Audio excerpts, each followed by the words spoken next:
आज सकाळी मला नाशिकला जाणाऱ्या स्वामींच्या वस्त्रांचं पॅकिंग पार्सल करायचं होतं. केंद्रात जाण्यापूर्वी मी पॅकिंग केलं. मनाला समाधान मिळालं. केंद्रात गेल्यानंतर स्वामींनी आणि तिची मम्मी दर्शनासाठी आलेली होती. स्वामींच्या कृपेने त्यांची सेवा पूर्ण झाली होती. माझी सुद्धा जाताना छोट्याशा स्वामींना बाय बाय केलं. खरंच खूप छान आणि सुंदर, मनाला स्पर्श करणारा हा क्षण होता. त्यानंतर पुण्यावरून एक काकी आलेल्या होत्या स्वामींच्या दर्शनासाठी. त्यांची सुद्धा सेवा झालेली. आणखीन दुपारी एक काकी आलेल्या होत्या. त्यांनी सांगितलं की आरतीतील तेल खूप गळत आहे, म्हणून आम्ही दोघींनी आरती स्वच्छ करून घेतल्या. त्यानंतर तेलही व्यवस्थित पुसून घेतले.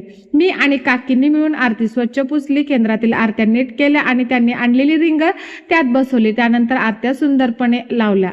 पाहता पाहता दुपार संपली आणि संध्याकाळच्या आरतीची तयारीची सुरुवात झाली. आजींनी दरबार स्वच्छ केला होता. बाहेरचं अंगणही नीट साफ केलं होतं. कोणी दरबार सजत होतं, कोणी आरतीची तयारी करत होतं, कोणी दरबारातील स्वच्छता करत होतं. सगळेजण आपापल्या सेवेमध्ये मनापासून व्यस्त होते. आज होता साळुंकीताईंचा वार, त्यामुळे संध्याकाळच्या आरतीची संपूर्ण तयारी साळुंकीताईने प्रेमाने भक्तीने केली. अशा प्रकारे सायंकाळची आरती अतिशय सुंदर वातावरणात पार पडली. खरंच स्वामी दरबारातील प्रत्येक क्षण मनाला शांतता, समाधान आणि एक वेगळीच ऊर्जा देऊन जातो. तुम्हाला हा अनुभव कसा वाटला प्लीज कमेंट बॉक्स मध्ये सांगा. भेटूया आपण पुढच्या मिनी ब्लॉग मध्ये. श्री स्वामी समर्थ. जय जय स्वामी समर्थ. धन्यवाद.